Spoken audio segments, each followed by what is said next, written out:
lived in the U.S. for about 21 years, and I play music. I play traditional Indian music, and I've lived in the Middle East, play traditional Arabic music as well, and I play flamenco guitar. And Oh my God! I have a troupe of musicians and dancers from India, Middle East, and flamenco dancers, and we basically do music of the Roma gypsies coming from India and their migration. Anyway, so you can go to Oliver Rajamani if you want to know more about him. I won't take up more of your time. What's that? OliverRajamani.com. So let me start with the instruments here. So this melodic instrument here is called the rabab, and it's got 19 strings, and it's primarily an Afghani instrument from Afghanistan, but used in India and Pakistan. And for those who may have heard of the sarod, Indian sarod, classical instrument, that instrument comes from this. And still made today?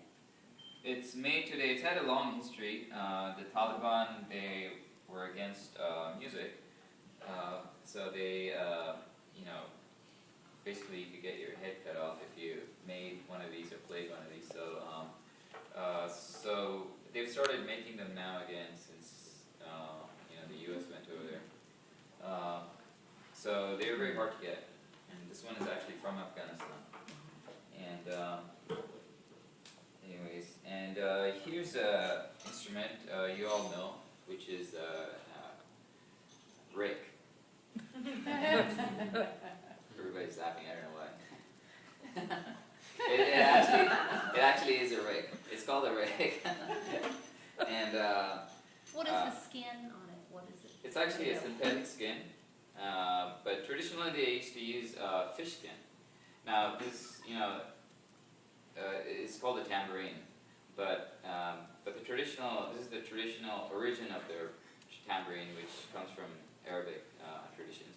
And they used fish skin because the fish skin, when they would wet their fingers and put it on the skin, it would expand, so you could get a lot of different tones from the skin. And it's a very complicated instrument to learn, a lot of techniques and things like that.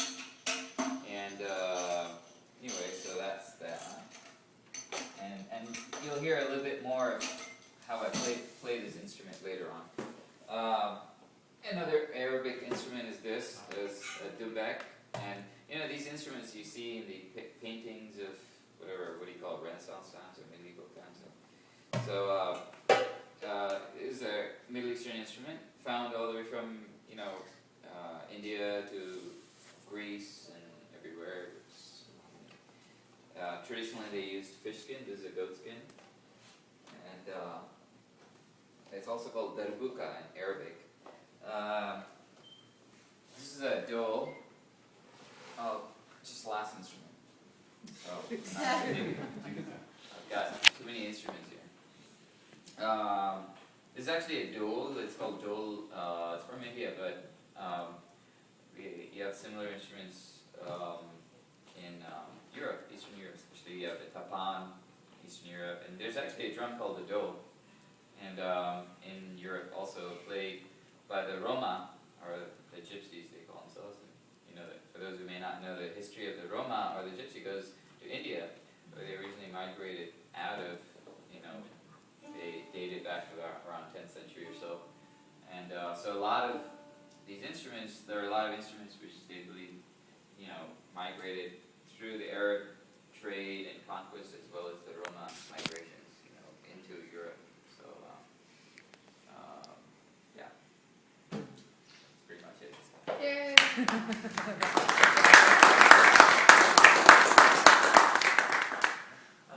Victor Eickhout. My background can basically be characterized by the fact that I have severe musical ADD. There's not a style or instrument around that I don't like and I'm willing to pick up. So 2 years ago or so I heard Troubadours in different configurations. Afterwards I talked to Troubadours and I told him, look, I can play recorder if you ever need a second recorder, or I can play drums. And so he calls me up and he tells me, this is a saz, you're going to be playing that at our next concert.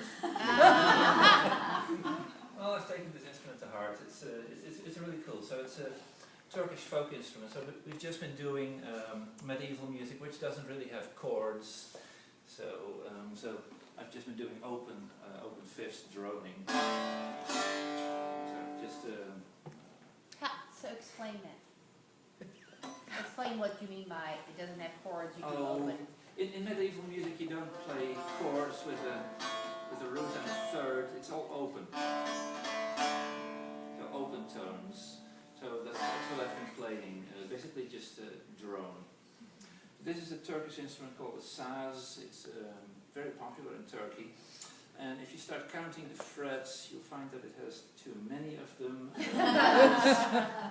That is because it's in Turkey you have these scales like it.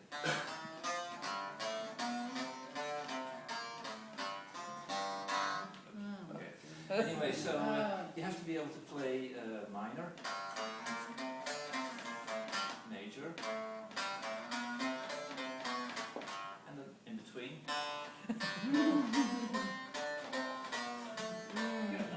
So it has quarter tones for the Turkish scales. This is also an old instrument. Oliver just had the rebab, which has a skin head, and this evolved out of something similar. It originally had gut strings and a skin. So this But is you can still buy these today. Oh yeah, you just go online to Mid-East Manufacturing.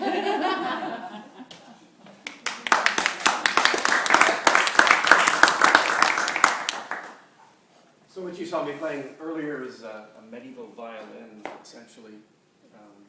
I'm a violinist. I play in the Austin Symphony. I play most of modern classical music is my training.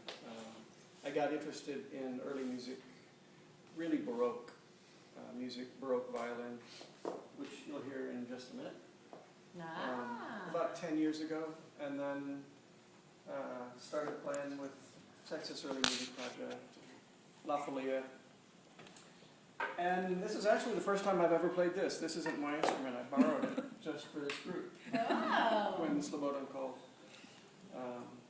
And so this is it's a modern-made instrument fashioned after what instrument makers think this instrument would have been in that time. There are no plans or anything. They take this from the paintings of the period, and they take their best guess. It's tuned like a violin, so I can play it. At the time, there were probably many different tunings that they would have had. They probably would have retuned just to suit their fancy for whichever song they were playing. And I'm using a more modern bow probably than would be used with this because I haven't worked on the technique. The bow of the period would have no tension built into it. It would be just slack, and you'd create it with your fingers. This is another level of difficulty. Oh my gosh. And it's called a... This is a VL. No, sorry. John has one. This is also VL. It's just bigger. And it's bigger, and they came in all different, configurations. Some would have strings going off the side, and just all kinds of things. And so this just happens to be this. I started playing early music back in the 70s, actually. I was in college here at UT, a long time ago. And then I taught orchestra for many years. Cello is my main instrument. And then I got into this, and it's lots of fun, so I just kept going. And so that's the VL, and both of these and this instrument here are medieval fiddles. It really is what was around before the violin came around. And this is a rebec, and it's a little bit different. It's carved out of one piece of wood and has 3 strings, and it's a weird sounding thing, real nasal sounding. What's the main difference between a fiddle and a violin? The style of playing, really, it's... Not the instrument? No, not usually. Sometimes the fiddlers will take the bridge and cut it down to make it easier to play chords, but it's usually the same thing. And Irish fiddling and all that's usually the violin. So what's the most expensive instrument here tonight? Mine